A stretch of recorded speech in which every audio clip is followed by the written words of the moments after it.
नमस्कार दोस्तों। कारोबारी बाबा रामदेव को सुप्रीम कोर्ट ने जोरदार फटकार लगाई है। बाबा रामदेव की कंपनी पतंजलि आयुर्वेदा को चेतावनी भी दी गई है। कोर्ट का कहना है कि अगर रामदेव ने झूठे विज्ञापन बनाने बंद नहीं किए तो हर एक विज्ञापन पर 1 करोड़ का जुर्माना देना होगा। दोस्तों, रामदेव डॉक्टर्स को टर टर कहकर खिल्ली उड़ाते थे, मेडिकल साइंस को बेकार साबित करने की कोशिश करते थे। लेकिन अब मॉडर्न मेडिकल सिस्टम के खिलाफ भ्रामक दावे और झूठे विज्ञापन पब्लिश करने को लेकर कोर्ट ने फटकार लगाते हुए कहा है कि पतंजलि आयुर्वेदा को सभी झूठे और भ्रामक दावों वाले विज्ञापनों को तुरंत बंद करना होगा और अगर कुछ ऐसा नहीं हुआ तो हर एक प्रोडक्ट के झूठे दावे पर 1 करोड़ रुपए का जुर्माना भी लेना पड़ेगा।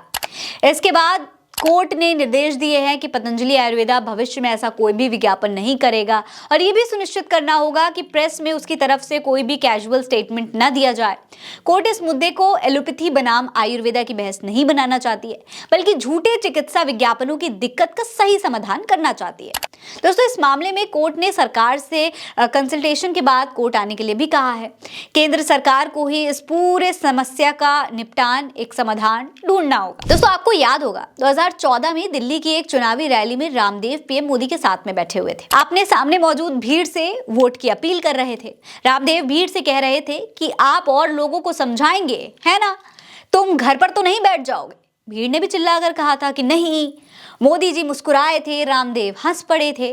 रामदेव भ्रष्टाचार के खिलाफ आंदोलन का बड़ा चेहरा थे। रैली के लगभग 2 महीने बाद जब पूरे देश में मतदान शुरू हो गया, मोदी की भारतीय जनता पार्टी ने लंबे समय से सत्तारूढ़ कांग्रेस पार्टी को सत्ता से बाहर कर दिया। अर्थव्यवस्था में सुधार और भ्रष्टाचार को जड़ से खत्म करने के वादे के साथ मोदी कुछ हद तक सफल हो गए थे। मोदी और रामदेव दोनों एक हिंदू राष्ट्रवाद का बड़ा चेहरा माने जाते थे। उनकी सफलता का श्रेय एक दूसरे को ही जाता है। जैसे जैसे बीजेपी सरकार का विस्तार होता गया, वैसे वैसे योग सम्राट बाबा रामदेव के व्यापार का भी विस्तार होता गया। आज के समय में रामदेव की कंपनी पारंपरिक खाद्य पदार्थ और आयुर्वेदा के सबसे तेजी से बढ़ते ब्रांड्स में से एक है। लेकिन रामदेव जिस भ्रष्टाचार के खिलाफ आंदोलन कर रहे थे, मोदी सरकार आने पर लाखों करोड़ों का कालाधन वापस लाने जा रहे थे, अब खुद करोड़ों के भ्रष्टाचार के आरोप में घिरे हुए हैं। पहले बाबा रामदेव और पतंजलि को सुप्रीम कोर्ट ने फटकार लगाई। भ्रामक विज्ञापनों के खिलाफ इंडियन मेडिकल एसोसिएशन ने याचिका दायर की क्योंकि रामदेव मॉडर्न मेडिकल साइंस की छवि को खराब कर रहे थे। जाहिर सी बात है, जब कॉम्पिटिटर की छवि बिगड़ेगी तभी तो अपना बिजनेस बढ़ेगा। ऊपर से सत्ता का सपोर्ट हो तो फिर क्या ही कहने। लेकिन अब बाबा की असली मंशा को उजागर करती ये रिपोर्ट देखिए। आयुर्वेद और योग के नाम पर जनता को धोखा देने वाले व्यापारी बाबा का असली चेहरा बयान करती ये रिपोर्ट बहुत कुछ कह रही है।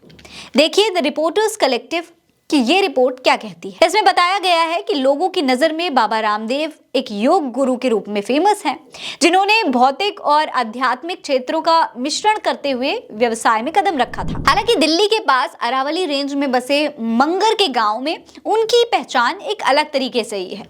यहाँ वो एक रियल एस्टेट टाइकून है। दोस्तों सोचिए, सरकार आने से पहले मात्र एक बाबा, फिर एक व्यापारी और अब रियल एस्टेट टाइकून। तरक्की हो तो ऐसी। रिपोर्ट के मुताबिक एक स्थानीय रियल एस्टेट डीलर ने नाम न छापने की शर्त पर बताया, बाबा जी ने अपनी कंपनी के माध्यम से मंगर में कई जमीनें खरीदी, जिससे संदिग्ध भूमि लेन देन में शामिल पतंजलि से जुड़ी शैल कंपनियों की 1 दशक पुरानी कहानी उजागर हो गई। डीलर सही साबित हुआ। दोस्तों, जांच में पतंजलि ग्रुप से जुड़ी अस्पष्ट कंपनियों के एक नेटवर्क का पता चला, जो हरियाणा के मंगर में भूमि सौदे के माध्यम से काम कर रही थी। रामदेव के भाई और करीबी साथियों ने इन फर्जी संस्थानों की न केवल सरकारी जांच से परहेज कर दिया, बल्कि वित्तीय लाभ के लिए कानूनी खामियों का भी फायदा उठाया। इस तस्वीर को देखिए।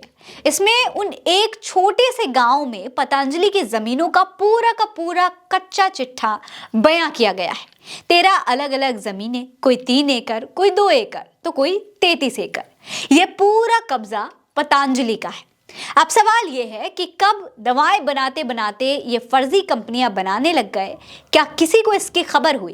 क्या किसी गोदी मीडिया चैनल पर आपने ये खबर देखी? क्या बाबा रामदेव का भ्रष्टाचार चुनावी मुद्दा बना? खैर, सरकार का संरक्षण हो, प्रिय मित्र की मेहरबानी हो तो सब कुछ मुमकिन है। इस खबर में इतना ही। ये खबर आप उल्टा चश्मा यूसी पर देख रहे हैं। नमस्कार।